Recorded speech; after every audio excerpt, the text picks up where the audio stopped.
Christianity was created in 431 AD at the Council of Ephesus, not in 325 AD at the Council of Nicaea. The purpose of the Council of Nicaea was to replace Osiris with Serapis. Okay, it was at the Council of Nicaea where it was at the Council of Ephesus where the Serapis image was transformed into the Christos deity, which would later become Christ. Also, in order to give Serapis a human nature, Theotokos was created, whom would later become Virgin Mary. Hence, it was at this council, which is the Council of Ephesus, where Osiris, Isis, and Horus had been completely replaced by Serapis, Christ, and Mary, shown in the next slide. You had Horus, who was the son of Osiris and Isis. The Holy Trinity. Woman, man, child. Woman, man, child. Woman, man, child. Now, you let the Greek homosexuals remix this after conquering the land. Now there is no woman. You just got Father, Son, Holy Ghost. I'm going to say it again. Father, Son, Holy Ghost. AKA Ptolemy, Serapis, Ptolemy, and that's it. And so with that being said, the woman has been kicked out of her divine role of leadership. And when you read the Bible, it tells you what? The man is the head of the house. You're the seed of your father. When that could be nothing but two statements that are further from the truth. Because actually, you get your mitochondrial DNA, 90 to 95% of it from your mother. You get your bloodline from your mother. This is why in Egypt, the heir to the throne was passed down matrilineally, aka whoever the woman bore a son, whoever was the son of their mother was inherited to the throne, not the son of their father. And so the patriarch has came and completely switched this original Afrocentric methodology. If you go to the book of Ephesians in the Bible, which is spelled the same way that the Council of Ephesus or Ephesus is spelled, however you want to pronunciate it, if you go to chapter 1, verse 4, you'll see clearly in the King James Bible, it says, according as he hath chosen us in him before the foundation of the world, that we should be holy and without blame before him in love. So the Ephesians in the Bible say that God chose them to be holy and without blame before him and in love. Without blame before him in love. That's funny because it sounds like it's not a coincidence that Christianity was also created, in Ephesus. So of course God would choose you, motherfucker, before the rest of the world to be without blame before him and in love, because you the motherfucker who created the motherfucker. And this is a map of Ephesus.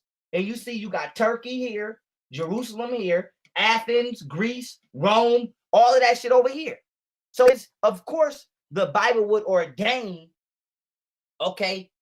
Shem or the Shemites or the motherfuckers of the Middle East to be the holy deities because they the ones who created the fucking figure. So we finna run through this shit. Now, Serapis versus Christ, Isis versus Mary.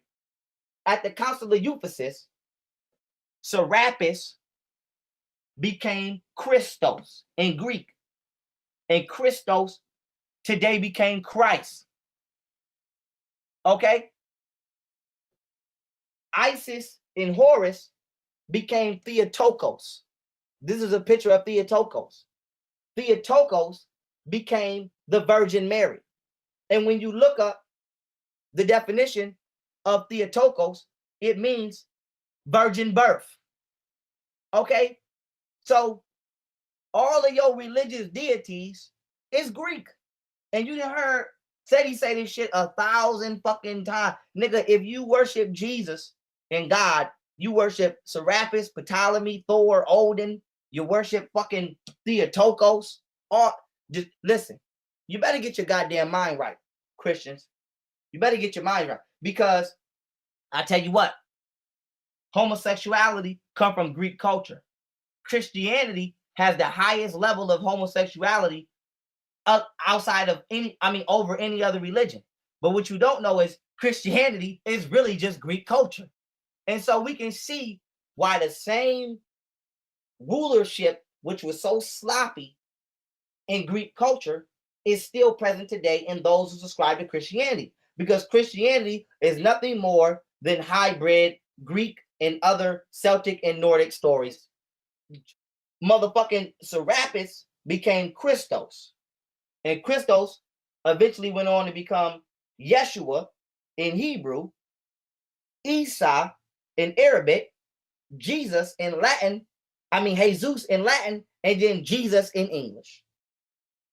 And so, if you a Hebrew dumbass, Yiddish speaking ass nigga, if you a Islamic Arabic dumbass, Arabic speaking ass nigga, if you a Latino motherfucking Spanish Jesus believing ass nigga, or an English speaking dumbass Jesus believing ass nigga, what you don't believe, what you don't understand is your Spanish or your white Jesus, your Arabic or your motherfucking Islamic Jesus, or your Hebrew, Jewish, or black nigga Jewish Jesus is nobody other than the fucking Ptolemies. You asshole. So let me fucking drill this in your fucking head again. Jesus Christ is fucking Serapis. Whether you want to call him Yeshua, Isa, Jesus, Jesus. Whether you're Hebrew, Muslim, Spanish, or you motherfucking speak English. Okay? All of your Christ figures and whatever image that you want it to be are no more than remanifested versions of Serapis. And Serapis is a fictitiously deified version of Ptolemy. So if you worship Jesus, you worship fucking Ptolemy. Period. Let's keep it moving. Ptolemy's grandson, which would be Ptolemy III, created what you would call the first church. Because you had Serapis, which was a deity that was being forced into the consciousness of the Egyptians to replace Osiris, okay? But they had no place where they can actually make the Egyptians go to worship this deity. And so Ptolemy's grandson, which would be Ptolemy III, created the Dionysian temple and the Serapeum temple, which were places of worship for this bullshit ass, ugly ass image that you see. And so Ptolemy V, which would be Ptolemy I's, great grandson, took it one step further. He said, I want to be a deity too. And so he turned himself into the physical Christ figure, which would be the physical version of what his great-great-grandfather turned himself into, which would be the spiritual figure. The father and son are really the Ptolemies. Now, I just said this shit so many times and shown y'all this slide so many times, but I'm not going to motherfucking stop till you get the shit right. Till you get it in your head. Now, listen to the story again. They say the father and the son are one, and I'm going to show you in the next slide. But let me break this shit down, right? Let me give y'all the story.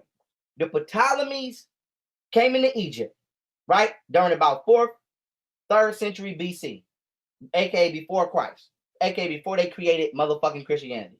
Now, the Ptolemies, this is Ptolemy I. He took Osiris in the Apis. No, first he took Osiris in the Apis bull in Egypt, and he created the Osirapis deity, right? And he forced the black Egyptians, okay, to worship this deity. And this deity eventually evolved and became Serapis, okay? And what happened was this deity, as you can see right here, Osirapis, all right, was manifested and made physical 751 years later after its creation at the Council of Ephesus, which I'm going to go into, and you can thank Walter Williams for this research. Now, with that being said, the word Christian literally means a fool or a stupid person. And so with that being said, let's go into the etymology of the word. Cretan is a person affected with cretinism. 2, definition 2, a stupid, obtuse, or boorish person. 1770 to 80. French. Right? A Cretan or Christian, which is a French word for Christian, is a human being, literally means Christian. Hence, one human one who is human despite deformities. So the word Christian comes from the word Christian, which literally means a stupid ass, dumb ass nigga. You dumb ass nigga. So with that being said, Cretan, a person afflicted with cretinism, French, from French dialect, deformed, mentally retarded person found in the Cretan Alpine valleys, vulgar Latin, from vulgar Latin, Christian, Christianus, which means Christian, human being, poor fellow, from Latin, Christianus. So the word Christian literally means a fool or a stupid person. What the fuck part of this shit don't you understand, you dumb ass niggas? So when they was making up this fucking religion, they probably was like, yo, whoever believe this shit is a dumb ass nigga. So let's call the followers of this shit dumb ass niggas. You dumb ass nigga. Why would you follow me if I didn't call y'all family? I got a better motherfucking title for the people who fuck with me than God do. I call y'all, I start my shit, peace, peace, family. Not peace, peace, you stupid ass fools. So every time you go to church and they say my fellow Christians, they say my fellow dumbass niggas, stupid ass fools. So Jesus Christ's name really is Jesus stupid ass nigga.